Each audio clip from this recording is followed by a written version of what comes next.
ఇప్పుడు మనము తప్పు చేస్తున్నామన్నప్పుడు ఆయన ఒప్పుకుని దిద్దుకునేటువంటి పరిస్థితి ఉన్న రాజశేఖర రెడ్డిని చూస్తా కానీ జగన్మోహన్ రెడ్డి దగ్గర ఆ విధానం ఎక్కడుంది? లేదు. నీకు ఒక ఎగ్జాంపుల్ చెప్తాను, ఆశ్చర్యపోతావు. పులివెందుల్లో ఆ రోజు రాజారెడ్డి కానీ రాజశేఖర రెడ్డి కానీ లేరు. వాళ్ళు ఎక్కువగా మైనింగ్ కోడూరులో ఉంటుంది, చెన్నైలో వాళ్ళ ఆఫీస్ ఉంటుంది హెడ్ క్వార్టర్. అక్కడి నుంచి విదేశాలకు పోర్టు ద్వారా పంపిస్తారంతా మైనింగ్. ఓకే. తరచుగా వెళ్తుంటారు ఇద్దరు, చెన్నైకి పోతారు. ఇతను పిల్లగాడు హైదరాబాద్లో చదువుకుంటూ సెలవుల్లో ఇంటికి వచ్చి ఉన్నాడు. ఓకే. జగన్మోహన్ రెడ్డి. రెడ్డి అక్కడ ఒక విలేజ్లో, ఆ విలేజ్ పేరు నాకు ఇప్పుడు గుర్తులేదు, జనరల్గా సహజంగా ఎండల కాలంలో పేకాట ఆడతారు చెట్టు కింద కూర్చొని. అన్ని విలేజ్లో, మా విలేజ్, నా సొంత విలేజ్లో కూడా ఆడేవాళ్ళు. ఓకే. నేను చిన్నప్పుడు చూసేవాడిని ఆడుతుంటే.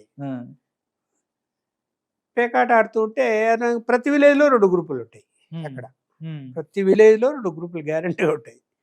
ప్రతి గ్రూప్ వాళ్ళు ఏం చేసిండంటే, ఆ కొత్తగా ఎవరో ఎస్ఐ వచ్చిండు అని చెప్పి, ఎస్ఐ కూడా కొత్తగా పిల్లగాడు యంగ్స్టర్ వచ్చాడనమాట. వీళ్ళు జీపులో వెళ్ళిపోయి ఆ ఎస్ఐ దగ్గరికి, ఆ ప్రత్యర్థి వాళ్ళు, మా ఊళ్ళో పేకాట ఆడుతున్నారు, నువ్వు వచ్చి పట్టుకోవాలా అని చెప్పి అతన్ని తీసుకొని వచ్చినారు.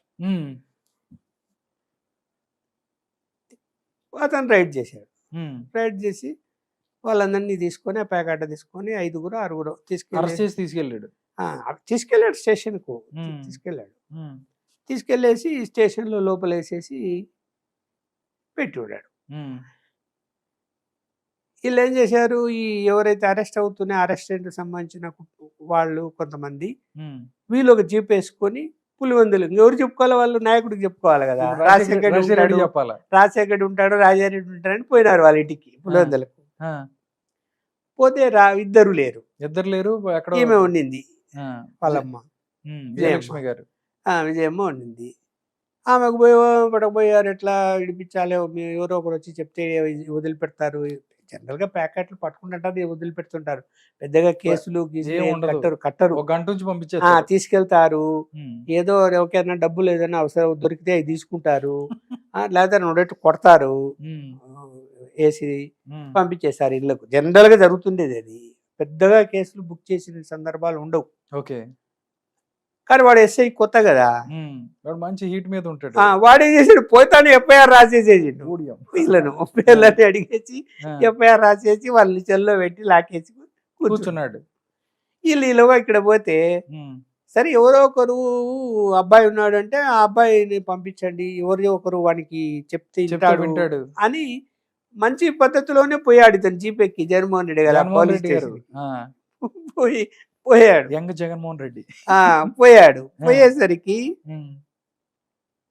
అతను ఇద్దరు కానిస్టేబుల్ భోజనానికి ఎక్కడ పోయారు, ఒక్కడు బయట కూర్చొని ఉన్నాడు. ఈయన ఎస్ఐ ఏదో రాసుకుంటా ఆయన కూర్చోన్నాడు సీట్లో. నేను లోపల పోయి ఎదురు కూర్చున్నాడు. కూర్చునేసి, నేను ఈ స్టోరీ రాశాను కాబట్టి చెప్తున్నారు, రాశారు, వాళ్ళ ఊహించి నేను చెప్పడం లేదు. అవును.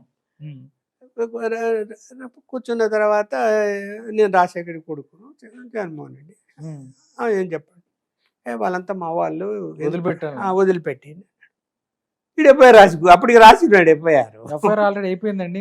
వాడు ఏంటంటే, సార్ నేను ఎఫ్ఐఆర్ రాసా, కొత్తగా వచ్చా, నాకు తెలియదు సార్, డిఎస్పీని అడగాల, డిఎస్పీ ట్రంకాలు బుక్ చేస్తా అని చెప్పి వాడు ఉండగానే డిఎస్పీ బుక్ చేసినాడు ట్రంకాలు. అంటే అది బుక్ చేశాడా లేదా కన్ఫర్మ్ గా ఏం లేదు, కానీ డిఎస్పీని అడిగాడు. ఎట్లా అడిగాడు అనేది ఇది ఉండొచ్చు. అది ఎఫ్ఐఆర్ కట్టిన తర్వాత ఎట్లా పోయా, నువ్వు పోతావు మళ్ళీ మా ముందు, నీ మీద నిన్ను సస్పెండ్ చేయాల్సి వస్తాయని అతను ఏదో అన్నాడట. కుదరసారని చెప్పాడు అని. సార్ నా వల్ల కాదన్నాడు. అంటే ఇతనికి ఆవేశం పట్టలేక, అప్పుడు ఏంటంటే టేబుల్కు గోడకు అక్కడ నుంచి టెలిఫోన్ వైర్ ఉంటుంది టేబుల్ మీదకి, టేబుల్ గోడకు ఇంత పొడవు ఉంటుంది వైర్. ఏ పోలీస్ స్టేషన్ వైర్ కూడా, ఈ గవర్నమెంట్ ఆఫీసులో కూడా అలాగే ఉంటుంది. టేబుల్ వస్తుంటే వైర్ ఆడుంటుంది. ఆ వైర్ పీకి పట్టుకొని రాని ఎంటకమ్మడి వచ్చిన వాళ్ళు అంటే పట్టుకుంటే మొత్తం కట్టేసినాడు చేరుకు ఆ వైర్తో.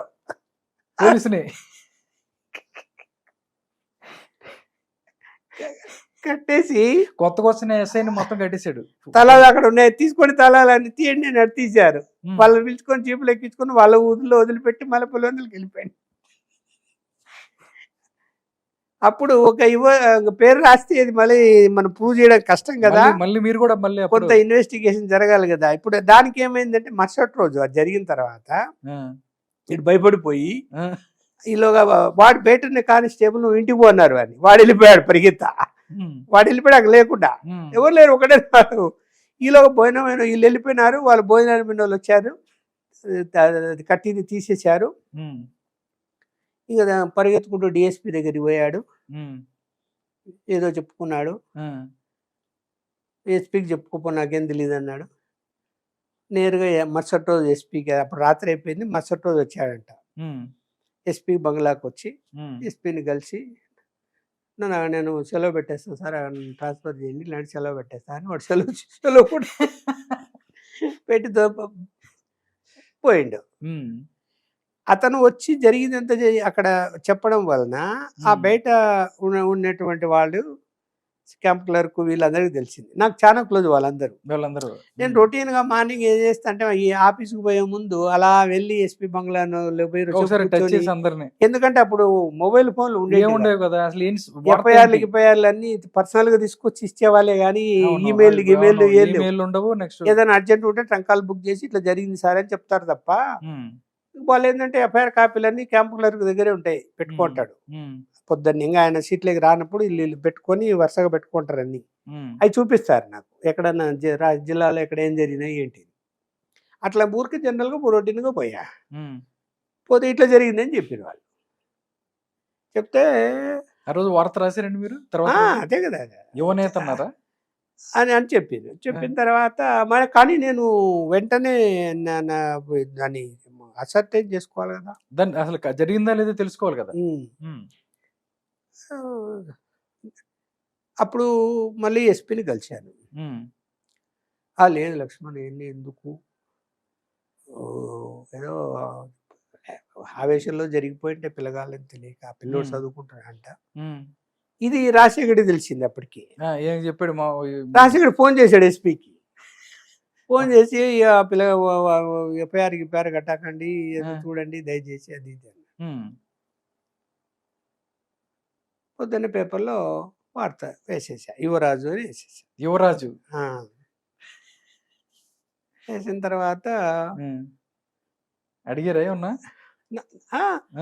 నాకు ఫోన్ చేసాడు మళ్ళీ రాజశేఖర్ రెడ్డి.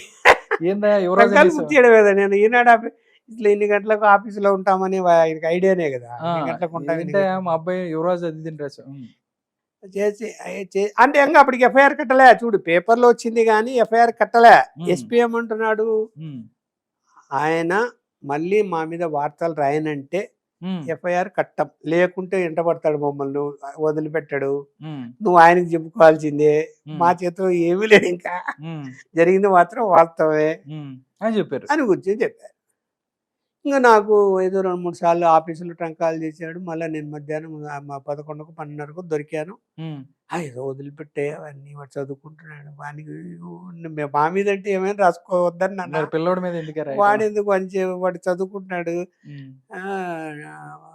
సరే వార్త రాసావు అయిపోయింది పోనీ, ఇంతటితో ఎస్పీ అంటున్నాడు నువ్వు ఫర్దర్ న్యూస్ రాయనంటే ఎఫ్ఐఆర్ కట్టాను అంటాడు. ఫర్దర్ న్యూస్ రాయనంటే ఎఫ్ఐఆర్ కట్టను, మళ్ళీ ఎఫ్ఐఆర్ కూడా కట్టలని మళ్ళీ రాస్తే మనము వాడు ఇరుక్కుంటాడు, పై నుంచి మెమో వస్తుంది. అంతే కదా, స్టేట్ వైడ్ న్యూస్ అది. వదులుతారా పై ఆఫీసర్లు? వదలరు కదా. అప్పటికి రాజశేఖర రెడ్డి నార్మల్ గా కాంగ్రెస్ నేతగా ఉన్నారు, పార్లమెంట్ మెంబర్ ఆయన, అప్పుడు ఎంపీగా ఉన్నారు. అంటే అనగా అప్పుడు ఏంది, నేను కూడా అదే చదువుకుంటున్నాడు కదా పిల్లోడు కదా, ఎందుకు నువ్వు నచ్చ చెప్పుకో, మళ్ళీ అట్లాంటి పనులు చేయొద్దు, ఇంకా అంత ఆవేశం పనికిరాదు కదా. కానీ రాజశేఖర రెడ్డి గారికి చూడండి జాగ్రత్త పిల్లోడయ్యా అని ఆ రోజు రాత్రి అతన్ని పంపించేశాడు హైదరాబాద్ మళ్ళీ చదువుకుంటానికి. అసలు ఆడు గుండకుండా ఎందుకు ఆ ఊరు అని ఆ రోజు రాత్రి పంపించాడు.